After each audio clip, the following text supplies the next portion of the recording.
Baik, bismillahirrahmanirrahim. Assalamualaikum warahmatullahi wabarakatuh. Kembali lagi di channel Info Penting. Kali ini kami akan membahas pembahasan yang sangat fenomenal, yaitu tentang aurat. Jika kita berbicara tentang aurat, maka hal ini tidak bisa terlepas dari jilbab, kerudung, dan sejenisnya, yang dimana hal inilah yang dipahami oleh masyarakat Indonesia sebagai penutup aurat. Akan tetapi, menurut Profesor Quraish Shihab, yaitu seorang ulama besar, tidak mewajibkan jilbab. Hal ini disampaikan pada sebuah ceramah di stasiun televisi dan pada tulisannya yang berjudul Jilbab. Lantas, bagaimana menurut Ustaz Adi Hidayat serta Ustaz Felix Shaw dalam menanggapi pernyataan Profesor Quraish Shihab? Simak terus videonya sampai akhir. Sebelah sini, silakan Ibu. Ingin bertanya kepada Bapak Quraish. Kepada Pak Quraish ya. Ya. Jilbab adalah pakaian wanita Islam dan wajib dikenakan. Bagaimana pendapat Bapak mengenai jilbab dan penerapannya dalam keluarga Bapak sendiri? Terima kasih. Assalamualaikum warahmatullahi Waalaikumsalam warahmatullahi wabarakatuh. Saya perlu memperbaiki duduk saya. Posisinya langsung berubah gitu. Ya, saya perlu merapatkan kerudung. Untung Najwa sudah setengah jilbab. Sudah setengah jilbab, lumayan. Walaupun masih ada poni sedikit pemirsa. Begini Ya. Bu, kita mau tanya Ibu, apa sih artinya jilbab? Jilbab itu adalah penutup aurat seluruh badan, Nah, bukan itu. termasuk Bukan kepala itu. dari kepala. Justru kita baru mulai membahas apa itu jilbab, ulama sudah beda pendapat.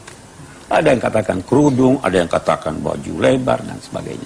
Terus saya mau tanya Ibu sudah menutup aurat atau belum? Kalau saya rasa insya Allah dengan Sudah. begini, Sudah. saya rasa sudah. Oh, masih ada ulama yang berkata ibu belum menutup aurat, mestinya pakai cadar. Nah, itu kan sudah beda pendapat, Bu. Nah, ada juga ulama yang berkata yang penting itu memakai pakaian terhormat. Nah, kalau ibu tanya bagaimana dalam keluarga saya, istri saya pakai jilbab, anak saya yang tertua pakai jilbab, atas kesadarannya, bukan karena saya perintah.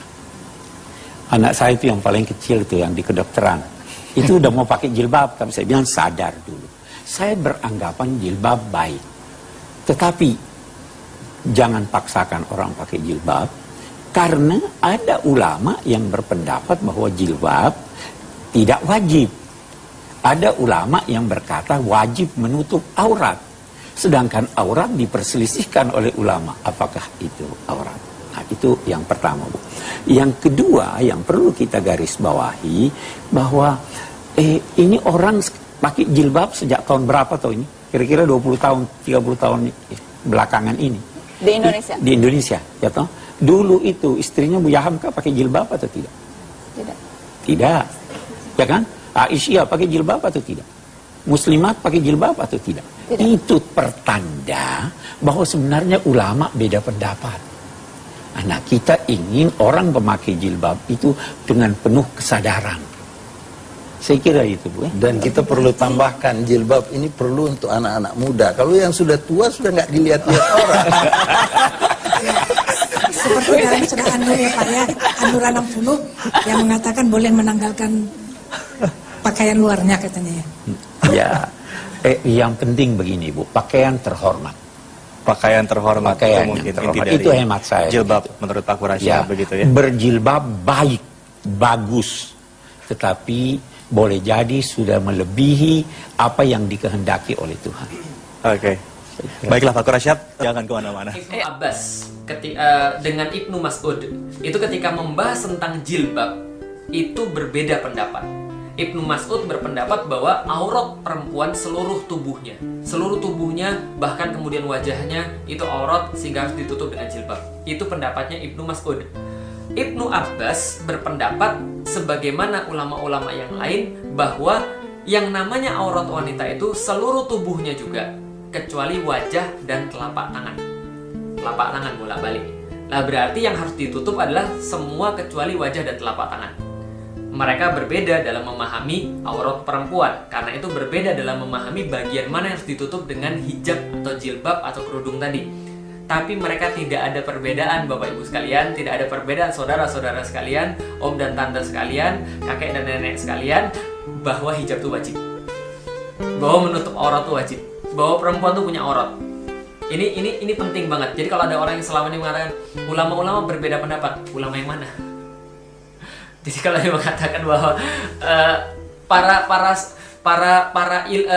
cendekiawan Islam berbeda pendapat, cendekiawan yang mana?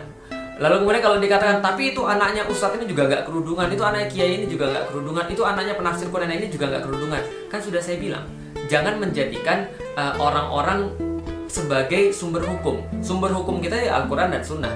Yang ngerti Quran dan Sunnah siapa? Rasulullah. Yang ngerti Rasulullah, paling ngerti Rasulullah siapa? Ya para sahabat. Para sahabat ini yang tadi saya bilang, kadang-kadang berbeda pendapat dengan mengartikan detail sesuatu, tapi nggak pernah berbeda dengan kewajibannya. Contoh lagi misalnya, kalau seandainya ada orang yang nikah misalnya, lalu kemudian nikah itu cerai, masa kita nyalain nikahnya? Kan enggak.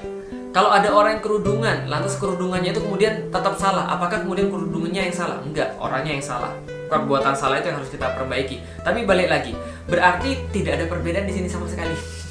Ketika membahas tentang itu, cuma kadang-kadang berbeda, iya, tapi nggak ada perbedaan dalam kewajibannya, cuma dalam detailnya berbeda. Dan Anda boleh ambil manapun. Ada orang yang memahami, ya udah, saya memahami bahwa semuanya tubuh perempuan itu adalah aurat, karena itu saya pakai cadar. Monggo, silahkan, nggak ada masalah. Selama anda punya dasar hukumnya, kenapa tidak? Gitu kan ya. Ada yang memahami, enggak, saya nggak meyakini bahwa wajah itu adalah sebuah aurat, karena itu saya nggak tutup. Silahkan kalau Anda punya dasar hukumnya. Selama masih punya dasar hukum yang dari Rasul, dari Allah, Al-Quran, As-Sunnah, atau kemudian sahabat yang kemudian punya pendapat seperti itu, Anda punya dasar hukum di situ. Tinggal cari yang paling kuat. Nah, kalau kemudian sahabat-sahabatnya sudah nggak ada, lantas siapa yang memahami lagi? Nah, sahabat ini punya orang-orang fans. Nah, jadi kalau zaman sekarang punya followers. Followers para sahabat namanya tabi'in. Nah, tabi'in ini kan taba'a, mengikuti ya. Mutaba'ah, mengikuti. Jadi tabi'in artinya adalah orang-orang yang mengikuti para sahabat. Jadi orang-orang followersnya para sahabat. Nanti followersnya para sahabat ini punya followers lagi. Namanya kalau bahasa Inggrisnya followers daripada followers sahabat. Nah, jadi 2 kali follow. Maka ini berjenjang 2. Kalau sahabat, followersnya namanya tabi'in. Tabi'in, followersnya namanya tabi'ut tabi'in. Wah, asik kan? Nah, jadi udah ngerti ya. Jadi Rasul punya sahabat. Sahabat punya followers, namanya tabi'in. Tabi'in punya followers, namanya tabi'ut tabi'in.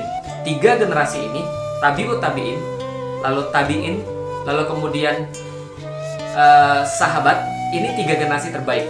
Maka kata Rasulullah, generasi terbaik adalah generasiku, lalu kemudian sesudahnya, lalu kemudian sesudahnya lagi. Atau generasi terbaik adalah Rasulullah kemudian mengatakan sahabatku, lalu followersnya, lalu followersnya.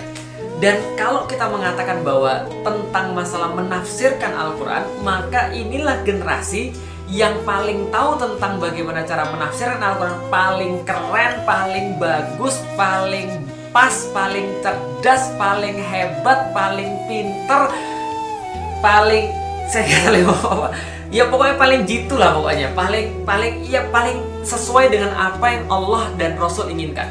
Lah kalau misalnya kita bicara tentang tafsir, maka nggak ada yang lebih paham daripada mereka. Lah kalau ada orang-orang setelahnya, misalnya contoh generasi setelah salaf, generasi khalaf, generasi mutaakhirin yang mau menafsirkan Al-Quran, boleh nggak? Boleh aja, nggak ada masalah. Hanya punya syarat-syarat tertentu, hanya punya ketentuan-ketentuan tertentu. Nah, kita sudah tahu bahwa sesungguhnya menafsirkan Quran itu katanya harus punya ilmu alat, harus punya pengetahuan tentang bahasa, harus punya tentang geografi, harus punya pengetahuan tentang segala macamnya. Ya inilah orang-orang yang paling sip tentang itu gitu maksudnya, karena mereka langsung disupervisi oleh Rasulullah Shallallahu Alaihi Wasallam. Pada gilirannya mereka mensupervisi generasi di bawahnya lagi, dan sudah dijamin kata Rasulullah, inilah generasi-generasi yang terbaik dalam kemudian kita bisa ambil pelajarannya. Dan kalau ada ulama-ulama mutaakhirin yang kemudian menafsirkan Quran, nggak akan mungkin berbeda diametral dengan mereka. Contoh misalnya, ketika generasi salaf, para sahabat, para tabi'in, dan para tabi'ut tabi'in kemudian mengatakan bahwa hijab itu wajib, tiba-tiba ada yang mengatakan enggak, hijab tuh enggak wajib. Enggak, yang namanya kerudung tuh dan namanya jilbab itu tidak menjadi sesuatu yang wajib. Nah, ini menjadi masalah besar. Karena dia dapat dari mana? Berarti dia bertentangan dan atau mungkin dia merasa lebih tahu daripada para tabi'ut tabi'in, merasa lebih tahu daripada tabi'in, atau merasa lebih tahu daripada sahabat, daripada Ibnu Abbas, Ibnu Mas'ud, lebih tahu daripada Rasulullah. Lah pertanyaannya, lalu kemudian dari mana kemudian dikatakan Islam? Karena Islam itu adalah bagian Islam tuh punya ketentuan-ketentuan sehingga dia dikatakan ini adalah pandangan Islam. Berarti ketika ada orang yang mengatakan bahwa kerudung itu tidak wajib, itu bukan pandangan Islam. Karena dalil-dalilnya sudah jelas, penafsirannya kita sudah jelaskan tadi, bahwa yang menafsirkan yang paling autentik adalah Rasulullah. Rasulullah itu ngajarin pada para sahabat gilirannya akan kemudian mengajarkan pada para tabi'in. Para tabi'in itu akan mensupervisi para tabi'ut tabi'in. Ini semua adalah sesuatu yang sudah sangat jelas sekali. Berarti kalau ada sesuatu yang lain, nah ini pemikirannya dari mana? Ibaratnya kalau ada orang main bola tapi pakai tangan, yang ngajarin siapa? Aturannya dari mana? Itu bukan main bola tapi main yang lain. Tapi ini Sat. Kalau MMA itu ada dalam bela diri, mixed martial arts. Ini adalah mixed ball, MB.